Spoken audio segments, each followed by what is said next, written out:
but there were times I had to get him man to man. And favorite team that you guys love to face in your division? Yours. Yes, sir. It's like the games like you play against the Raiders, you might get 3 sacks. When they had Jamarcus Russell, which I did. So I got 3 sacks on them in the first half, right? Yeah. And I'm ready, and they take Tommy Maddox.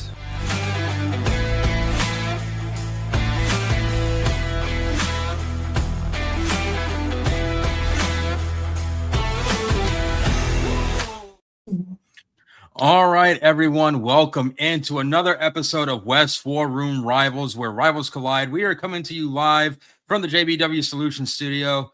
We have a very special guest with us. He's backstage right now. I hope I said his last name right, Mario Vetanze. If not, he'll just cuss me out, and that's totally fine. But as always, alongside me are my partners in crime. Caleb will not be with us tonight, but we know he wanted to be here, unfortunately, but he had family matters to attend to, family first. But let's go ahead and do a quick roll call, starting with the Shovik brothers. Austin here, representing the second to last Chiefs Kingdom. And Corey, representing Broncos country. And I'm Cody, representing dead-ass last Raider Nation. Hell yeah. And I am Matt, representing first place Broncos country. Again, thank you to our sponsors. We have, again, going live, JBW Solutions. Jeff and his crew have been doing a great job taking care of us. They actually dropped some good news for the Shoviks and Cody. They're definitely stoked about the news that they just heard from him. We also want to thank Troy and his crew over at Field Ops Kansas, Angie and her team at Emporia State Federal Credit Union, the War Room banking of choice, and our new sponsors, Rival Codes. Use code RIVALS10 to get 10% off your purchase, and Vide Coffee, who just sent all of us big batches of coffee. So thank you to them, our new sponsors, and our affiliates. But guys, without further ado, special guest, full of energy, called himself chaotic before we started the show.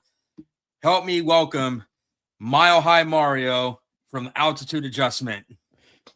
What up? I'm not gonna cuss you out because I was told that I can only say the F word one time, but it's Vetanze. You were closer than most people. Okay, Hey, I've gotten everything. I used to have somebody in high school call me Ventanese, like threw in a whole bunch of more like extra nouns and letters, and so for the most part that was good. And honestly, the way it's spelled, Matt, that's how it should be pronounced, but it's not. It's Mario Vetanze, but I appreciate that intro, and I'm looking forward to bringing some heat with you fine gentlemen this evening. Hey, we're looking forward to, like I said, we were super excited about this. We knew you were full of energy, and the conversation you and I had on Instagram a little bit ago, I was like, this is going to be a great show, and we're all super excited. Oh, yeah. So we'll go ahead and just dive into it. So tell us a little bit about yourself, Mario, like your background working at the clinic. Obviously, your dad is a legend in Broncos country, you being one as well. Your clinic there, and then how you got into sports media. Yeah, absolutely. So I'm a body worker. I do a little bit of everything: trigger point therapy, myofascial release, body balancing, body stretching, cupping, grassening. You name it, pretty much I do it. I have a lot of different tools and toys in my clinic, and really just do whatever I can to take people's pain away and make them feel better. A lot of what I learned obviously was from my dad, and have followed a lot of different experts, and have been blessed and thankful and fortunate enough to be able to work on professional athletes for the better half of the last decade. So if you want to check me out, go to VetanzeTherapy.com. All of my information is on there, booking information, all that good stuff. But now to the important part of how we got into, or how I got into sports media. It was about 13 or 14 years ago. It was just prior to, it was post Tebow, just as Peyton Manning was there, and I broke into sports talk radio on Mile High Sports, actually. And my first co-host was Andre Davis, who was a former Brown for life, and he was a Bronco for I think a year, still resided in Denver. And he had to stop doing the show. He had girls that were, working through high school, and I think he went back to finish his college degree. So, here I am, and I'm a big proponent of, like, I don't like doing a show by myself. I've only done one podcast by myself. It was weird in like the years that I've done it. And I'm like, I feel like people want to listen to a conversation, which is why I love this dynamic so much, right? It's just dudes hanging out, talking ball. And so that's what I wanted to bring. And so I didn't really know anybody personally at the time that I thought would be a good fit for like having a really good radio show. So I did what any smart individual would do and just took to Twitter and was like, hey, if there's anybody interested in doing a sports talk show with me on Mile High Sports, hit me up. And got a couple feelers, some of those creepy people that got like 12 followers who don't have a profile picture and respond the same thing to different tweets. So yeah, those were out. And then there was another one that really caught my interest. And it was an individual by the name of Benjamin Albright. Yeah. Yep. If you're familiar with Benjamin Albright's work, however you feel about him, whether you love him or hate him, and I think he's probably one of the most polarizing people who covers the Broncos and covers sports, it's my fault. So either I'm welcome, depending on how you feel about Albright, but I was the one that got him his start. Benjamin Albright is off of my coaching tree, so if there's anything that he says that you do not like, then really you can hold me accountable. So I did that for a while, ended up going back to school, moved out of the state for a year, moved back, and then decided to pursue, body work instead of radio, but I've always kind of been around it. And a couple of years ago, decided to start a show through the Let's Talk Broncos network because they're doing some great work. They got some wonderful people over there. If you're unfamiliar, check it out. They do the flagship show with Joey Richards, Zach Seegers, and Bree Maestas. Absolutely fantastic. The Let's Talk Broncos podcast, and then Frankie and Robbie, who do full field read on Fridays, where they break down film. Really knowledgeable guys. And then you have the deranged, chaotic mess that is Altitude Adjustment. So you have two, pretty professional shows, and then right sandwiched in the middle of the week is our beautiful disaster that is Altitude Adjustment. That's incredible. That is awesome, right? Yeah. All right. It looks like I've got the first question. So let's dive into it a little bit, Mario. So again, thank you for giving us your time. I may be the resident Raider fan, but honestly, having an individual that's going to spark some passion into their favorite team is always fun to talk to and hear their perspectives. So I'm just really curious. So with the Broncos having an 11-game win streak, what's the vibe for some of the players when they come into the clinic for their healing sessions? It's good, man. And honestly, it's one of those weird things where fans are all over the board in preseason, right? Yeah, and you got the fans who are out there saying, we're going to go 17-0. We're winning the division. We're dethroning the Chiefs. We're going to the Super Bowl. And then you have the pessimistic fans who are like, yeah, like we went to the playoffs last year, but like we beat a lot of bad teams and we didn't have like really a signature win. The Buccaneers were the only true playoff team that they had beaten last year. And then, we're not going to count the Chiefs JV squad at the time. So it was this, opposite ends of the spectrum when it came to fandom. And, typically you're going to get the player speak, I like to call it. So, talking to some of the guys leading into the season, I'm like, how are you feeling? Like, are we going to be good? And in the past 10 years, they're well aware of the position that they were in, the kind of team that they had. And the player speak would be, we should be able to string together some wins. We got a good squad. I like what we're doing. I like what the coach is doing, and just kind of the run around a little bit, right? And this was really the first time since the Super Bowl year, like when I kind of started working on players back in like the 2014, 2015 years, that they were like genuinely excited about the season and really knew that they were capable of something special. So instead of saying like, yeah, we got a good squad and we got some good things, they were just straight up saying like, we're going to be really good. We're going to be hard to beat. We don't have a lot of weaknesses. Like everything that's put into place that Sean Payton and George Payton have done, like everybody was fully on board with, and it just felt different. Because every player that you talk to on every team is gonna, convince themselves that they can be a contender because they're all professionals, they're all athletes. But it just felt different, and so that was what really got me excited. And I was already like on the optimistic end, like literally looking through this show with orange tinted glasses, drink the orange Kool-Aid, the whole deal. I had actually done a video for Brandon Perna a couple of years ago, Sean Payton's first year. There was like 3 reasons why the Denver Broncos will make the playoffs. And when I started recording it, like I didn't fully believe in what I was saying, but I hyped myself up so much that I was like, you know what? Yeah, we are going to the playoffs. And I think we all remember how that went down. So yeah, this was like the first time that I was like really genuinely excited. And I think it stemmed, and it's for me and for the players. Last year, when you're going into the season, they heard all the talk, right? Worst roster in the NFL. They're going to be in contention for the first overall pick. I think Vegas had their win-loss count at like 5.5. Yep. And they saw that and they heard it. And they knew that wasn't the case. And that was honestly the first year that I was like, man, we got a rookie quarterback. We don't know what we're doing. You know, we released Justin Simmons. Tim Patrick was gone, like big-time locker room leaders. There was a lot of turnover. The Russell Wilson contract was looming. And they exceeded expectations. I don't think anybody, myself included, expected them to make the playoffs. And so after a year like that, the expectations have to be higher, not just with the fans, but the players recognize that as well. They brought in a lot of talent in free agency, and we've seen it. Like all those guys have really played their role, and they've done a fantastic job.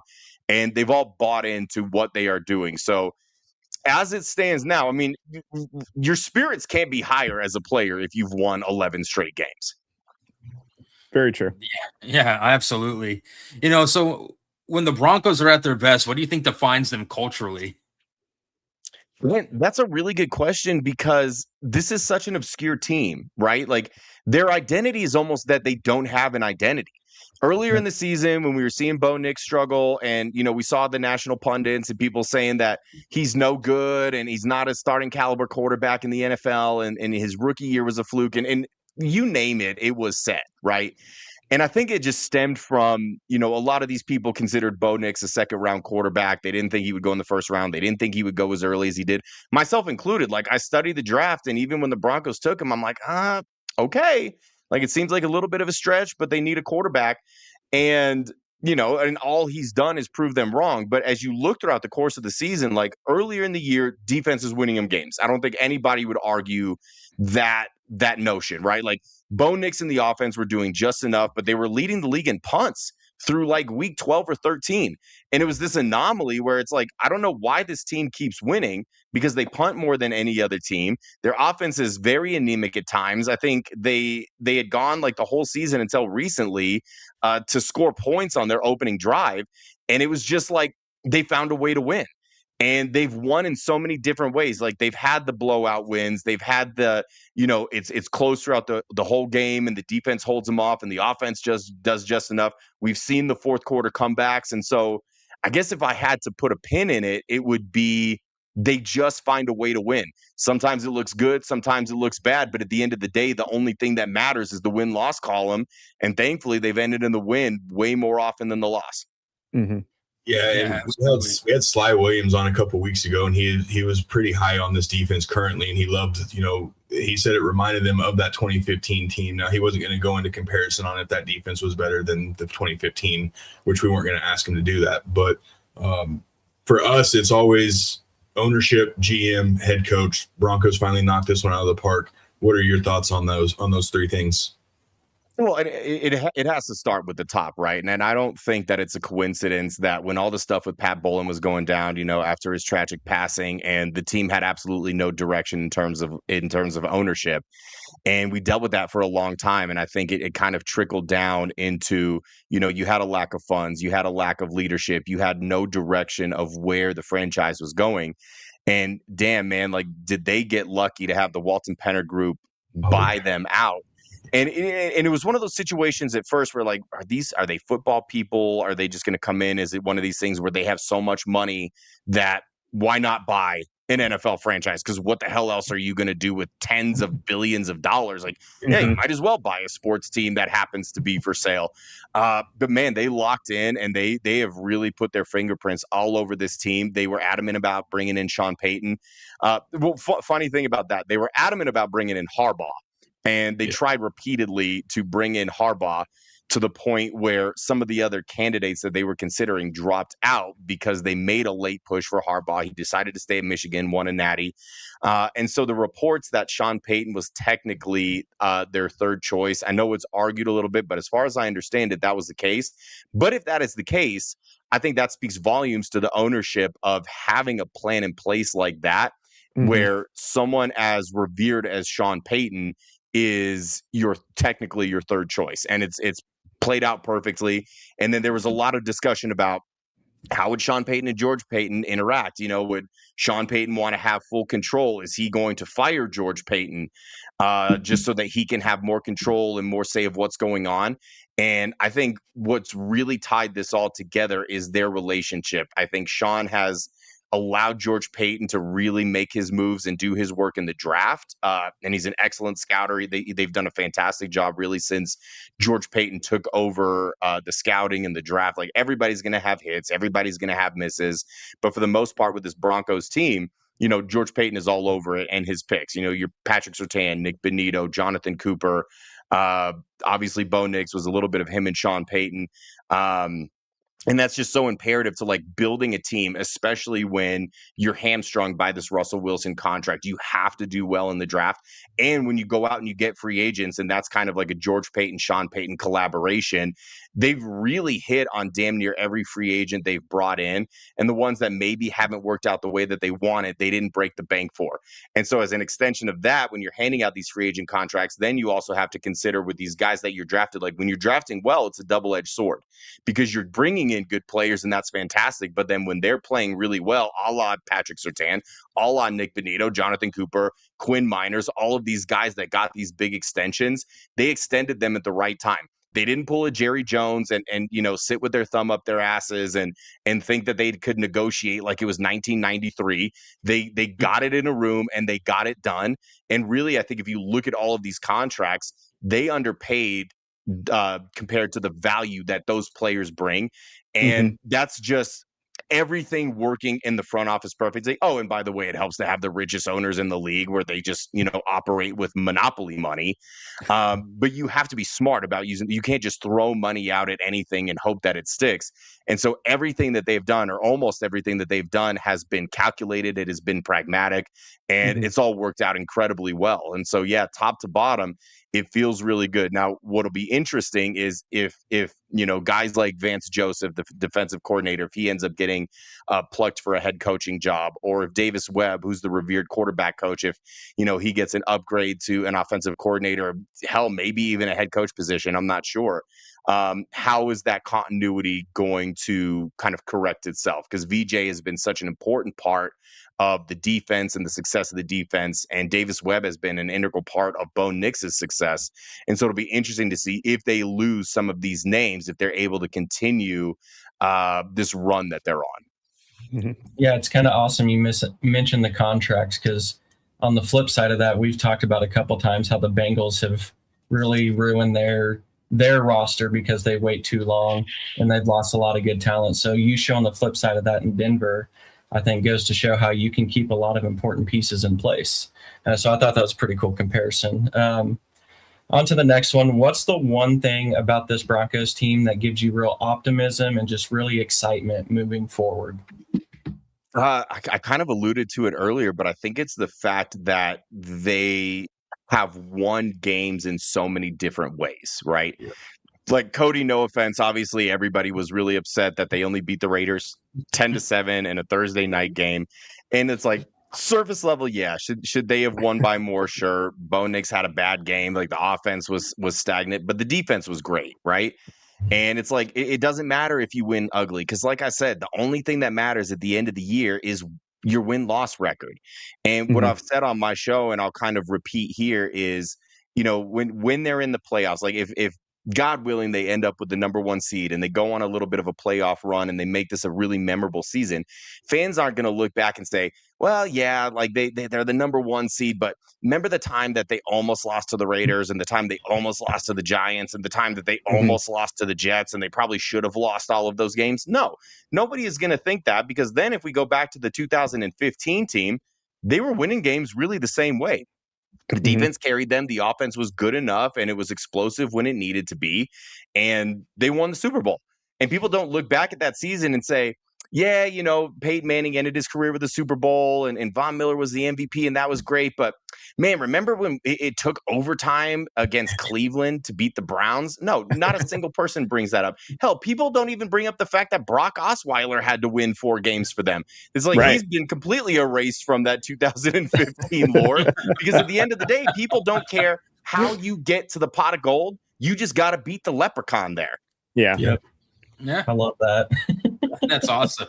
I'm gonna start using that. That's a great phrase. I gotta outrun the bear. I gotta outrun you, but I like that. I like that leprechaun thing. Yeah. All right, Mario. So we're gonna talk about the AFC West now in a whole, in addition to the Denver Broncos, of course. So this season, what has surprised you the most from the AFC West in this current season with everything that's played out up to the first 16 weeks? I mean, I think it's got to be the Chiefs, and is it Austin or you? Is it Austin or Corey? Austin. So yeah, and Austin, then you'll know better than anybody. It's like you have Mahomes. You've been on this insane run. The expectation every year, regardless of what happened in the Super Bowl, the expectation in Kansas City has become that you win the AFC West, you host the AFC Championship game, and that's how it is until it's not. Right. And so I know, like, obviously not just Bronco fans, but fans all around the league were preying on their downfall, and they were beyond excited that they were knocked out of the playoffs. And I am too. Listen, man, like, I can't stand the Chiefs, but you're a wonderful person, and I love you. But I need a little bit of parity in my life. You know what I'm saying? I'm sick of seeing Patrick Mahomes' face every time I watch TV and consider, like, I have State Farm, and I don't want to have State Farm because I see Patrick Mahomes' face talking about, State Farm. I'm willing to bet that he doesn't even have State Farm, but they give him a bunch of money. I'm sick of seeing Travis Kelce portrayed as like this super cool guy. And now his true colors are coming out because they've lost and he's not speaking to the media, but he gets a pass because he's dating the most famous human being on the entire planet. So it's nothing personal, except that it is a little bit personal with me, but it's just been nice to see that it's like, yeah, we're going to get some fresh blood in there. And honestly, it's not even about the Chiefs. Like, I'm hoping that the Ravens don't make it. I've been seeing the Ravens in there. You've had so many opportunities. Like, get out there. You didn't capitalize on the great teams that you had. Give somebody else a chance. But that had to be the most shocking thing. Like, if you had told me preseason that not only would the Chiefs not make the playoffs, but they would be eliminated by, what is that, week 15 or 16, I would say that you're crazy. And I'm like, no, that's not going to happen. And I will say this, like, to anybody listening who the people who are preying on the Chiefs' downfall and think that it's over, it's not over. I don't know when Patrick Mahomes is going to be back. I know that he has Wolverine blood and he seems to heal from things exponentially somehow, some way. And he's not done. Like, he's far from done. And so if you're one of these people, like the vast majority of America, who is like, oh, the Chiefs, the dynasty is dead, it's over, I have some brutal news for you and a little bit of a wake-up call. As long as 15 is playing quarterback for the Chiefs, whenever he comes back, and he will, they're a threat. And they are a contender. And that will extend, like, with or without Patrick Mahomes, that's going to extend next week on Christmas Day, like with the Broncos. I know a lot of Bronco fans are probably thinking, oh, that's going to be an easy win. We got Gardner Minshew. This team is checked out. It is never, regardless of the situation, the Chiefs could be winless and the Broncos could be undefeated. If you are going to Kansas City in December, historically, the Broncos are terrible. I think in their history, they've maybe won 1 or 2 games in Kansas City in December. And so the threat is always there, and it's always a thing. And so while that's the most shocking in this present moment, I would also not be surprised at all if it gets to the point where, they're back and making a push in 2027 or even 2026, depending on Mahomes' recovery. But if Mahomes is there and Andy Reid is there, the team will always be a threat. Yeah, I will say that, I did pick Denver to win the division before the season. But even me picking that, I had no intentions of that meaning the Chiefs were going to be what they are. So even someone who picked the Denver Broncos to win the division, even I was like, not a chance that Chiefs missed the playoffs. And I still don't really believe it. I think I'm going to wake up tomorrow and see, like, win out and you're in. But that's not the case. So it's been a tough pill to swallow. But you mentioned with Mahomes, dealing with the ACL injury and the surgery and everything. How do you realistically see this affecting his play style, mobility, short term and long term? Do you think Chiefs adjust as an offense? Do we quit asking him to be magical? Or do you think when he's back for the first year or two, it'll be kind of Mahomes magic still? I mean, I feel like there's always going to be some Mahomes magic, but that's a really good question because had you asked me this and Mahomes had not gotten hurt, my answer would still be the same. I think that a big reason that, the offense struggled and that, Mahomes wasn't quite as sharp as he had been in years before is because he's still trying to do those things. And honestly, Austin, like you probably know better than anybody, he got away with a lot of stuff that he shouldn't have. And you call it luck, you call it skill, you call it a combo of whatever you want. The bottom line is he was getting away with stuff that 31 other starting NFL quarterbacks do not get away with, and it's just not sustainable. Like you can't play your entire career like that. And one of the reasons that he's able to do that is his unreal arm strength and his ability to throw, these insane off-platform throws. And you have to have a sturdy base. Now, here's the thing. He'll make a full recovery. Like we've come such a long way in the last couple of decades in terms of ACL, MCL, LCL. And I know the report came out there like, oh, he also tore his LCL. And it's like, yeah, but it's just another tendon. Like they can fix it. It'll heal. He's got all the money in the world to get this fixed. And I think what people don't realize is like they get specialty care. Like they're not like me. They're not like you guys. Like they're on another level. The very next day, they flew him down to Dallas to see, one of the most world-renowned surgeons, and he fixed his knee. Mm-hmm. But back to your point of like, do they need to, like they do need to change it. I think that they need to, like, first of all, Andy Reid needs to not be so cute.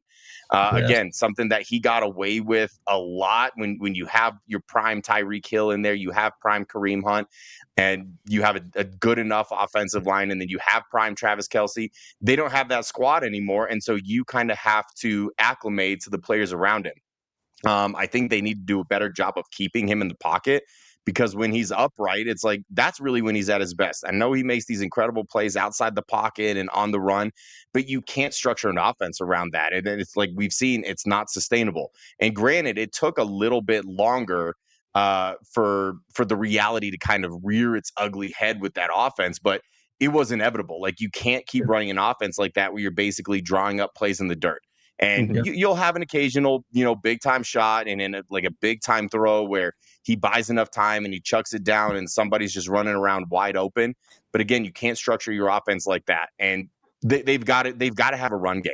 Like this is no longer, 2020, 2021 Patrick Mahomes, 2019 Patrick Mahomes, where, you can run the ball 5 times a game and afford to get away with it. That's just not the team that you have anymore. And, he's not that kind of quarterback given the talent around him. And so, I think some big changes need to be made. But, in all honesty, they have the right guy in Andy Reid to be able to do it. Spoken like a true Chiefs fan. Yeah, and last night's show, we were very adamant on the Chiefs aren't going anywhere. Yeah.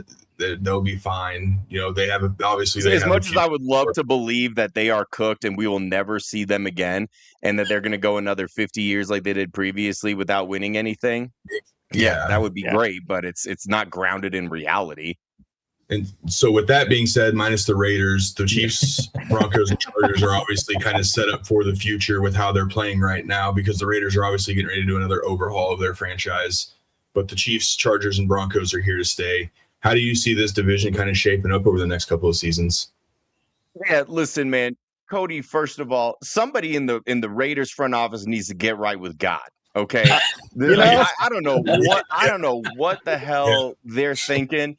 And I don't know how you felt, but like when they made the decision to bring Pete Carroll back after, not having coached for several years and like kind of flaming out in Seattle, and it ended up not being a great situation.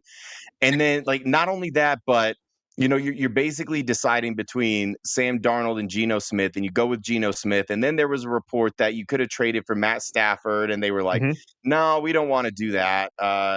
We would rather roll with Geno Smith. It's like, I will say this, man, like football is better when the teams in your division are good. Like the heated Broncos Raiders rivalries where they genuinely hated each other. I want old school football back. Like that's the kind of football that I want to see. And I don't want teams to be taken seriously. Like I'm a CU Boulder alum. And so every time we play against CSU, I want to dominate them. But then it's like, them being good like legitimizes the state of Colorado the same way that it's like the Raiders, Chargers, and Chiefs all being good, or at least all being solid teams. It legitimizes the division, and then it legitimizes, whatever team wins that division.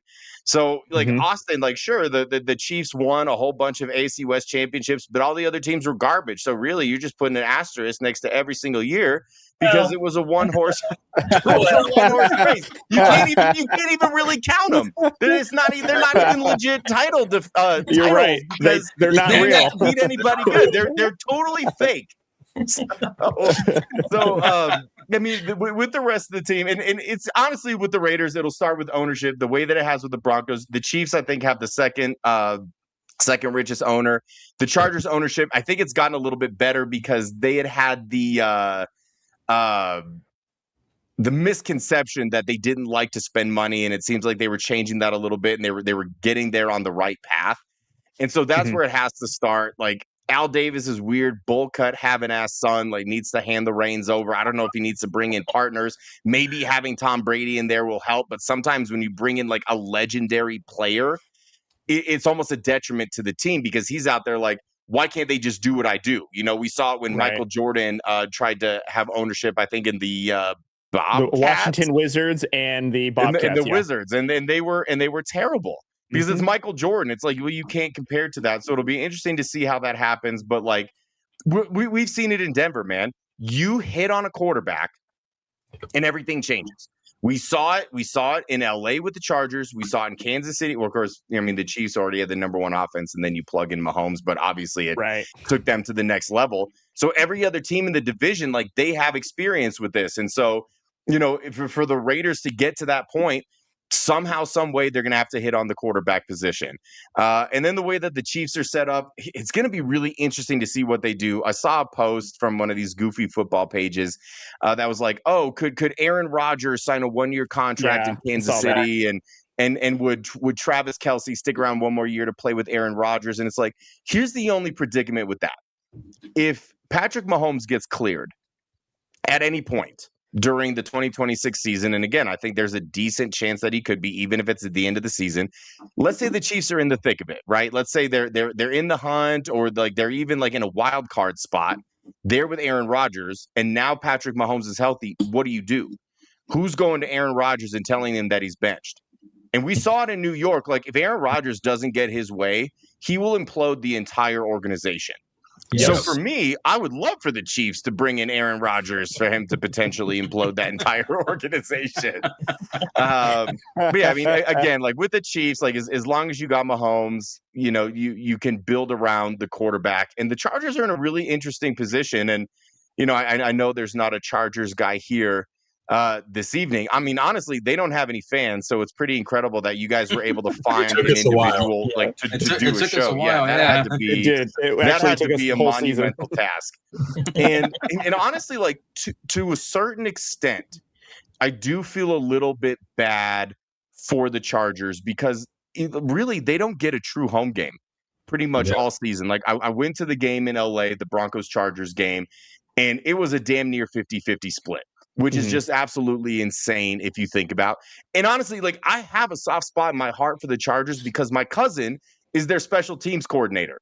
So it's one of these weird things that like I want to see them do well because I don't want him to get fired, but I don't want him to do so well that they're better than the Broncos, or that like if they come in here week 18 and take the division or like knock us out of the 1 seed, like that'll be debilitating. But I'm so torn. So I'm like, I want you to do well enough to keep your job, but not as well as the Broncos. And so the way that everything is set up, like in this division, like it figures to be a really tough division for a long time. Again, mainly because of the quarterbacks. Herbert, Nix, Mahomes, and then, insert quarterback here. Maybe it'll be the kid from Indiana that the Raiders end up with, or Dante Moore out of Oregon. Mendoza. I was spacing on his name. Yeah, Mendoza, Dante Moore. Maybe that's your godsend, because as soon as you get a quarterback, you build around it. And that's the advantage that the other three teams have in this division is, you've had coaches in place, like the coaches, and what they want to do, the coaches that have been there, done that.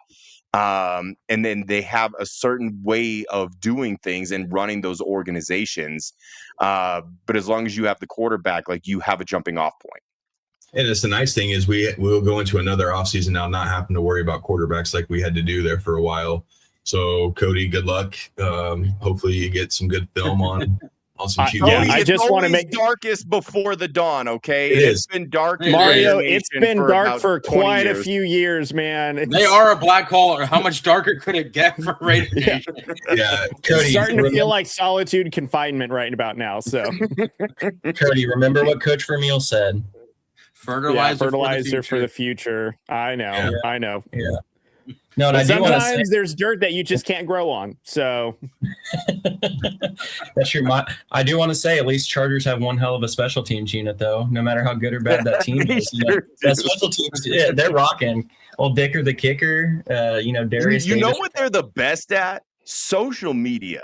And it's a real shame that they don't have any fans to appreciate their social media team on Twitter and Instagram, because, my God, they are the best in the NFL. Like, I genuinely look forward to their schedule release every single year because it is that good. Yes. And then one last question before we change segments. Again, it's funny that you talk about, what the Raiders need, and you said hit on the quarterback and everything changes. And I was kind of like on that train, but I also said if you hit on a head coach, as someone that the team could get behind, it can work wonders as well. Pete Carroll comes in. All of us, I don't remember if Cody ever was, but all of us were like very high on Pete Carroll, what he would be able to do with that organization. But then he brings in Chip Kelly, and we're like, oh, okay, that's a bold move, Cotton. Hope it pays off. And things have just kind of like been in the dumps for them even more than what they already are in now. So how much longer do you think Pete Carroll has in Vegas? I don't even know why he took the job. And it's not a slight at the Raiders. It's the fact that, like, he's the oldest coach in the NFL. He was the oldest coach in the NFL when he was with Seattle, and then he was out of the game for years. And here's the thing, like NFL football is a living organism. It changes not just year to year, but month to month, week to week, day to day. There is always a new concept. There is always a new offense. There is always a new defense. There's always a tiny new little detail that will pop up. And you're out of the game for that long, and then you want to come in and you're already an old school coach. It's so hard to rely on old habits. Like the whole time that he was with Seattle, he had, like, that team had a very, very distinct identity, and they had their quarterback. And that's all you need. And then it's like he takes this job kind of inexplicably. I don't know if he's in money trouble or whatever. I just feel like if I was Pete Carroll, and again, it's not the Raiders, I think it would be any team. He's 77, 78 years old. Like, I don't even think that they would let him rent a car based on his age. Like, they're having to do a background check for him and be like, well, how is your eyesight, man? Like, how are your mental faculties? It's just like we say it about politicians, where it's like, if you're 75, you don't need to be in politics. You're way too, in fact, let's cap it at 65. That's old enough. Right. And we say it about politicians. Why wouldn't we say it about NFL coaches? And Pete Carroll, I think, is just like too old. And I feel like he's run down, and he's a legendary coach, and he'll probably be a Hall of Famer someday. But man, it's just like bizarre to me that he comes in and like best case scenario, what are you thinking, that he's there for 2 or 3 more years? Like, what is he going to coach until he's 80? And if he's coaching until 80, like, does he have the stamina to do that? Like, I'm 37. I feel like I don't have the stamina to do that crap. I feel that. On board with that. Yeah. So we'll transition over to this week's matchup. Pretty good matchup. Don't know how many people thought this would happen when the schedules came out of Denver and Jacksonville kind of being a nice big time matchup. But with this game, who are your X factors for the game? Whether it's Denver, Jacksonville, or both teams?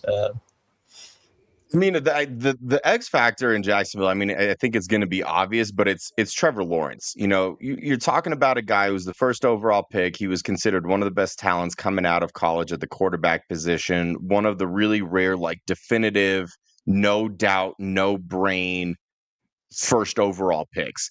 And he has just been through, like, the Bronco fans are used to the quarterback carousel that we finally killed off. he's at a head coach and offensive coordinator carousel, and he is so much better than he has played throughout the course of his career. In fact, there's someone on Twitter, I think his name is Justin Michael, who coined the term all 22 Trevor. And he's a guy that literally will just watch film and break it apart. And he's not even a Jaguars fan, but he's a Trevor Lawrence fan. And he's constantly posting like clips, when the Jaguars were winning 3, 4, 5 games a year. And he's like, it doesn't make any sense. Like, Trevor Lawrence is way too good for the Jaguars to be so bad. Like, what has gone so terribly wrong in that organization that you have a guy who really has the skill set to be a top 5 quarterback in the entire league? And he always fails to meet expectations. And then apparently Liam Cohen is the right guy, despite his cringy, Duval thing that went viral. And it took this team about a month and a half to like really get going.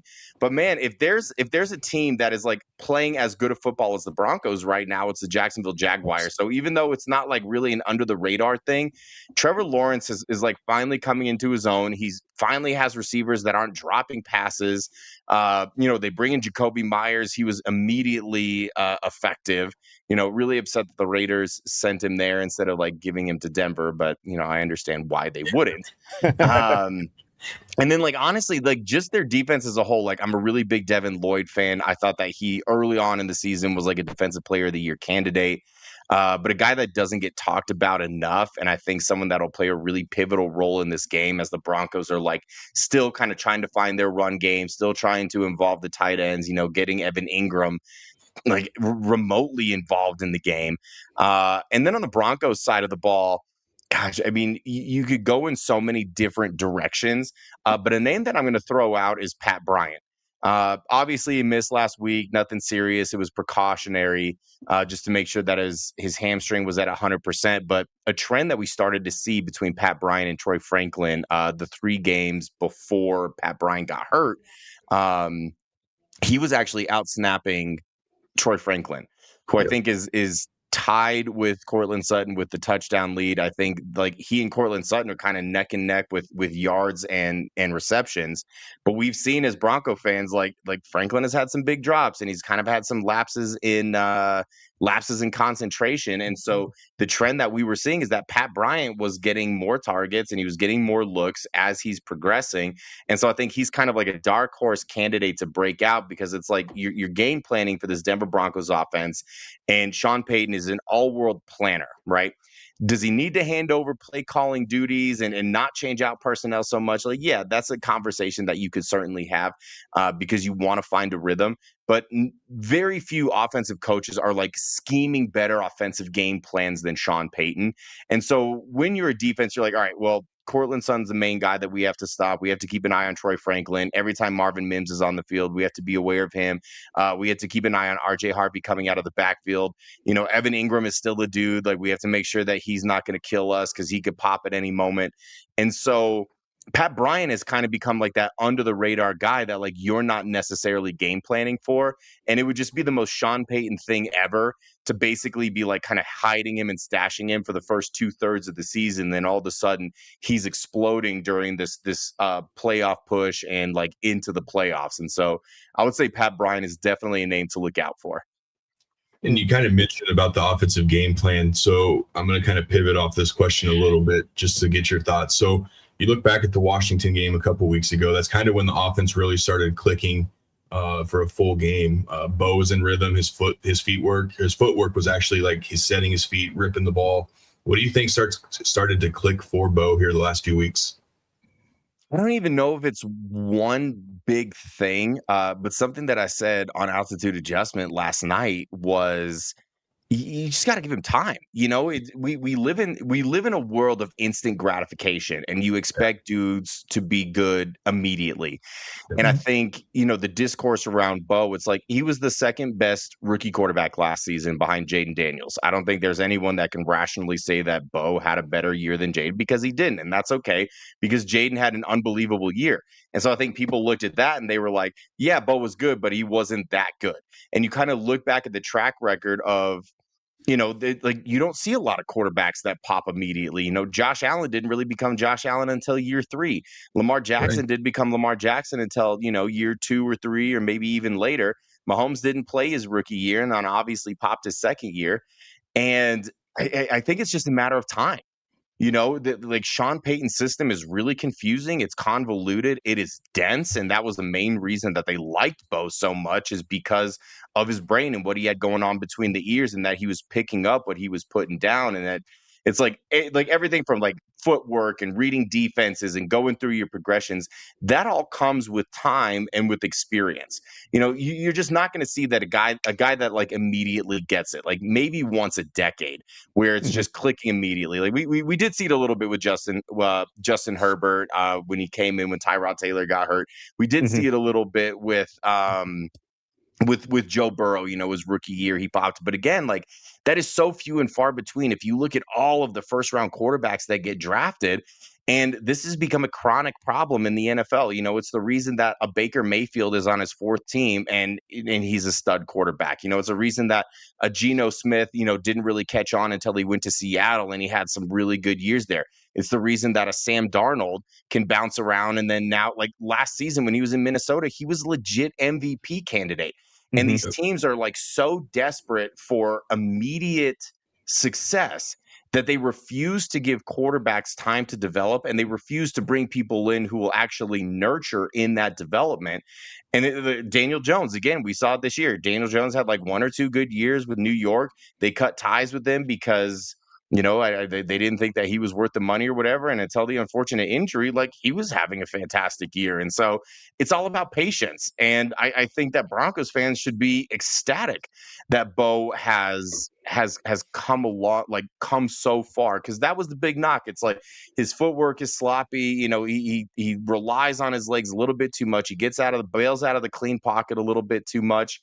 But if you have that foundation of you're not taking sacks, you understand the playbook, you can build from there. It's like certain things that you just can't coach. And what Sean Payton loved about Bo Nix coming out of college is that he did not take sacks. And he's like, that's something that you either do or you don't. It's like, if you took a lot of sacks in college, you're probably going to take a lot of sacks in the NFL, unless they're extenuating circumstances. Right. So as long as you have that foundation, you could build. So yeah, again, I don't know if it's any one thing other than just pure experience and like getting more comfortable and having a better feel for the game. Exactly too, because we had Cody Rourke on the show a couple weeks ago, and one of the things that he had mentioned after that Commanders game was Sean Payton wanted to work on getting the plays into Nix faster, because Nix is at his best when he has time to see those substitutions and he can already kind of like make those decisions where he wants to go with the ball. So yeah, definitely, like, it takes patience. It takes like the coach trying to, honestly, Matt, the thing is, like, I'm sorry to interrupt you, but I wouldn't even say that that's been fixed.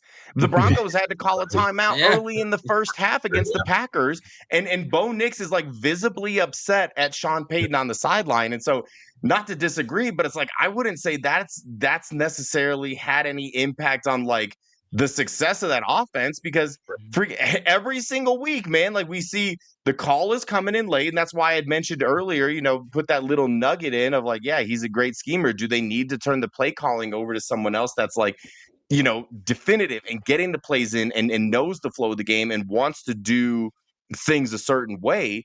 And so it's like, if they can do that, like if he can get the plays in quicker, it's like, I'm sure that he wants to. I'm sure he's wanted to all season, because it was a problem last season, except that it was more difficult last year because you're dealing with the rookie quarterback and, really a lot of young pass catchers outside of Cortland Sutton. And so that's something that they have to fix, that they have to keep getting better at it, because if they were better, then they wouldn't be calling timeouts, midway through the first quarter.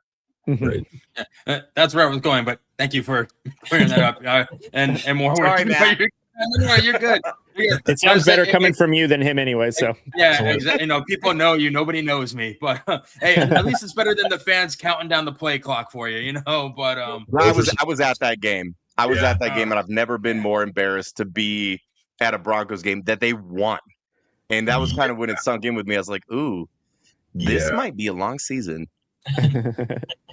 But another player that's kind of been under the radar lately is Riley Moss, and he's gotten better since the bye week, that's for sure.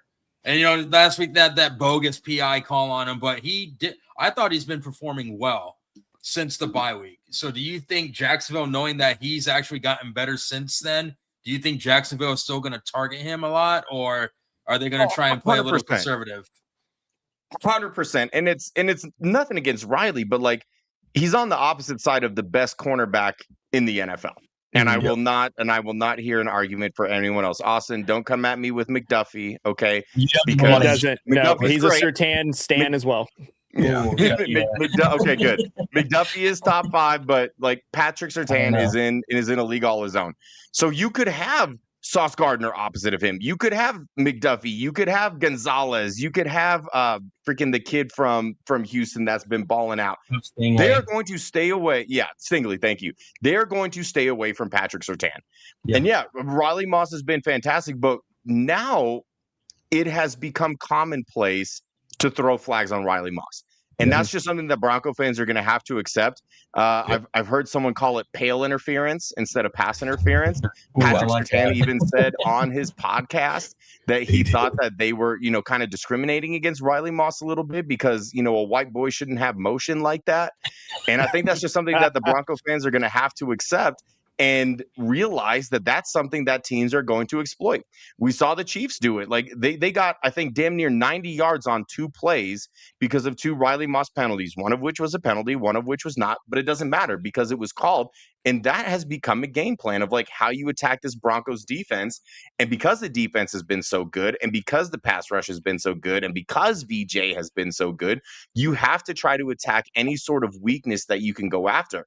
And not saying that it's a weakness, but this is now a trend.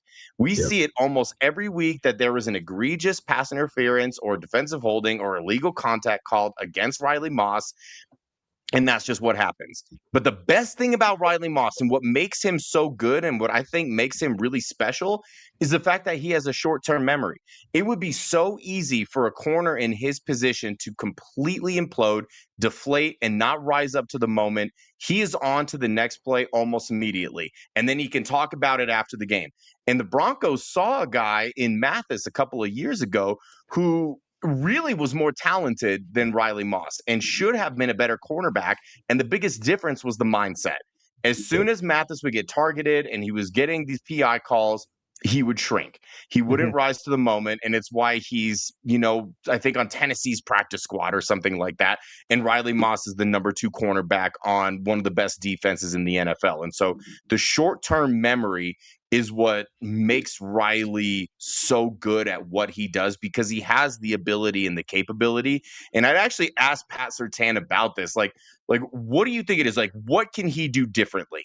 Like to remove any doubt that it's pass interference. And he's like, honestly, I think he just needs to trust himself more. He's in the position, like he's a physical corner, and that's okay. Like that's how he's trained. He's a kid out of Iowa, so of course he's going to be physical. Yep. He's like, he just has to trust that he has good coverage, find the ball, not have to rely on the hand fighting, not have to rely on the physicality. And I think that's what he's gotten better at. And I think that was why I was personally so upset at the PI call that they called on Sunday, is because it was teach tape. It was very limited contact. And anybody trying to say like, oh, well, he was holding his arm down. It's like, have you never watched an NFL game? There is so much more egregious stuff that goes on that they let the guys get away with. And they should, because the defense is at such a disadvantage in today's NFL that to have a rep like that where you do everything right and still get called, it's inexcusable. But then what does he do? He turns around and he has an interception in a massive, massive part of the game that damn near sealed it. And there's not a lot of cornerbacks with that mindset who can come back and make a play like that after an egregious penalty. Yeah, absolutely. Yeah, I agree. So we're going to go ahead and head into this. Oh, sorry. Go ahead, Austin. No, you're good. I thought we were heading to the lightning round, so I was going to start us off there. I did want to say that I've been a Riley Moss believer from day one of his. I never jumped, even after all those PIs. I'm like, he still has it. All those pale eyes or pale interferences. Pale interference, yeah. I get accused of that a lot too. I'm trying to work on it. I will say that Pat Surtain interception against Green Bay might be one of the better interceptions I've seen from a defensive back before. And I obviously don't like Denver, but recognized game, I think is what kids say. But we're going to head into the lightning round.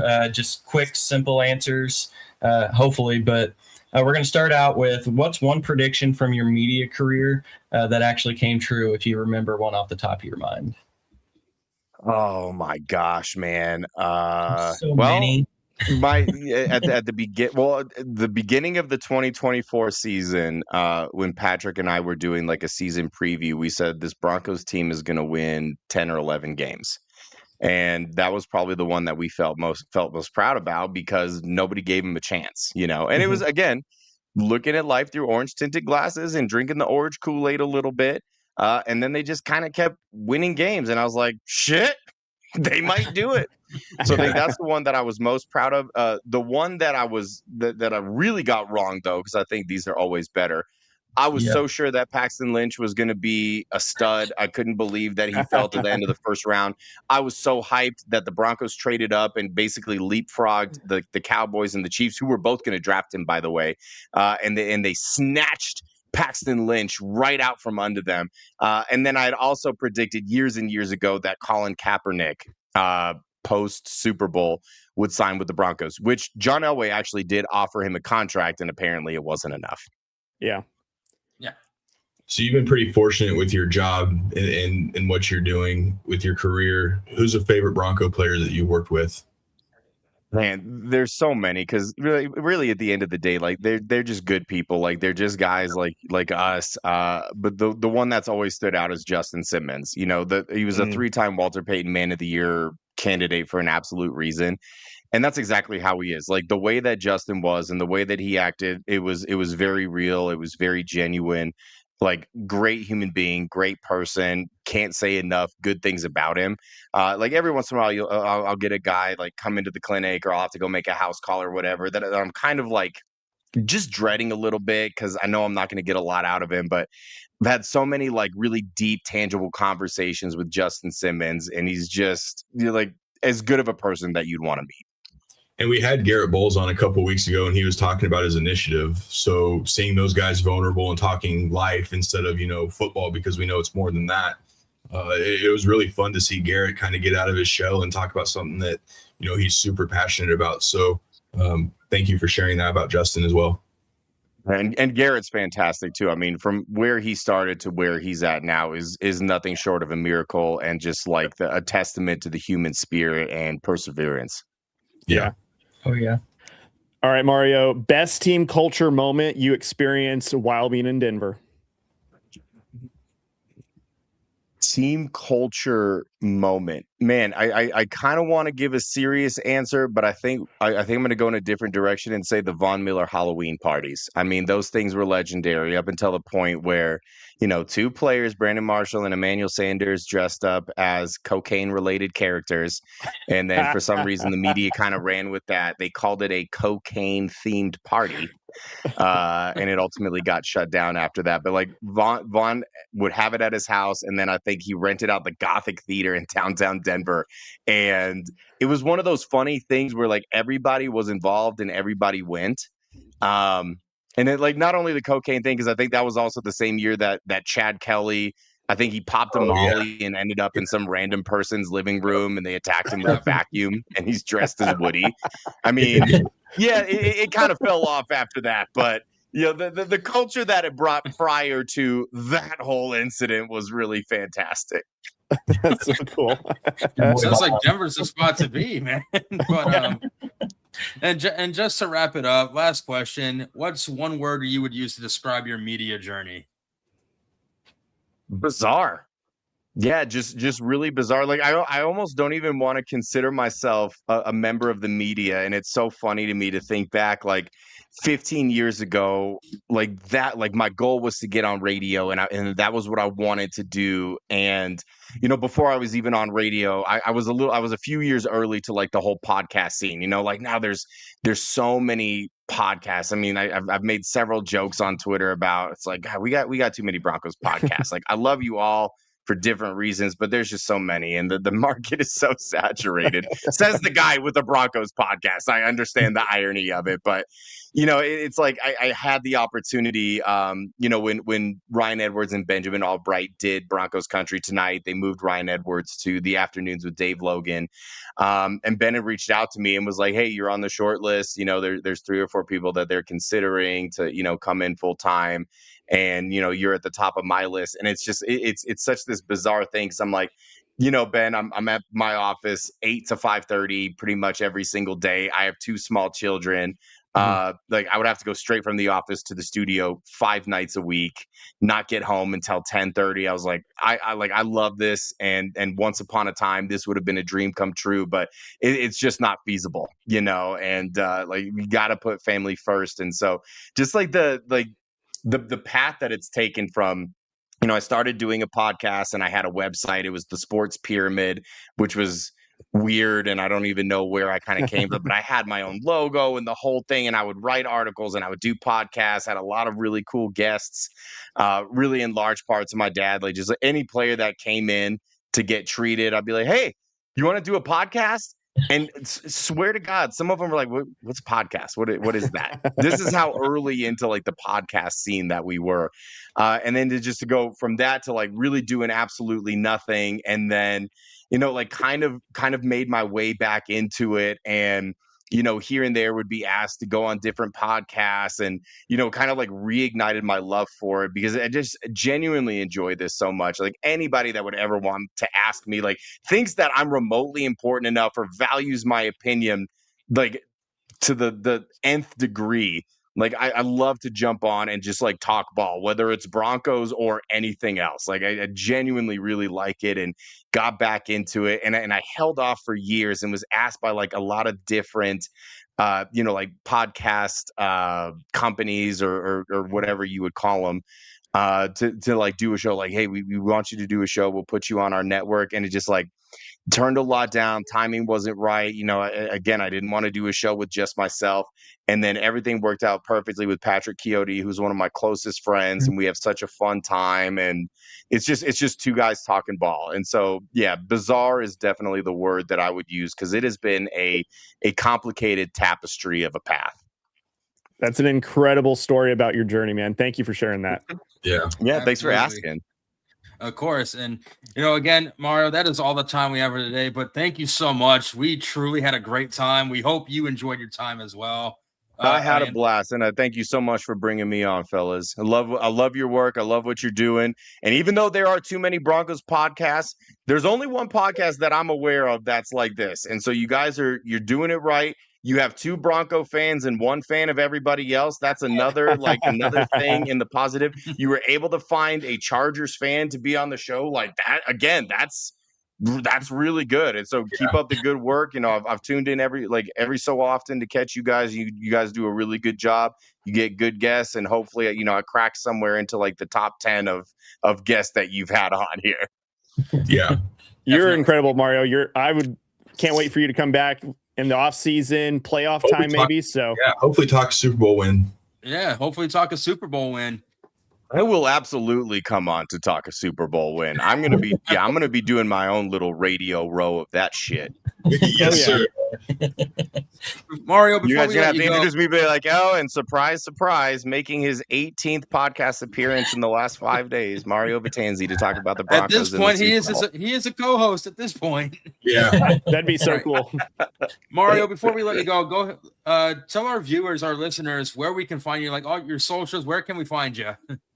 Yeah, absolutely. You can find me on Twitter at Vetanze Therapy. If you're interested in what I do, go to VetanzeTherapy.com. I have a link to schedule. It kind of lays everything out. If you want to get in touch with me, VetanzeTherapy@gmail.com. If you want to ask any personal questions about what it is I do, maybe if you're having pain and what I could potentially do to help you out there. And yeah, tune in to Altitude Adjustment on the Let's Talk Broncos network, YouTube, through Twitter. Every Tuesday night, 8 p.m. Mountain Standard Time. Like I said earlier, it is a beautiful disaster of a show with no shortage of dick jokes and dick references.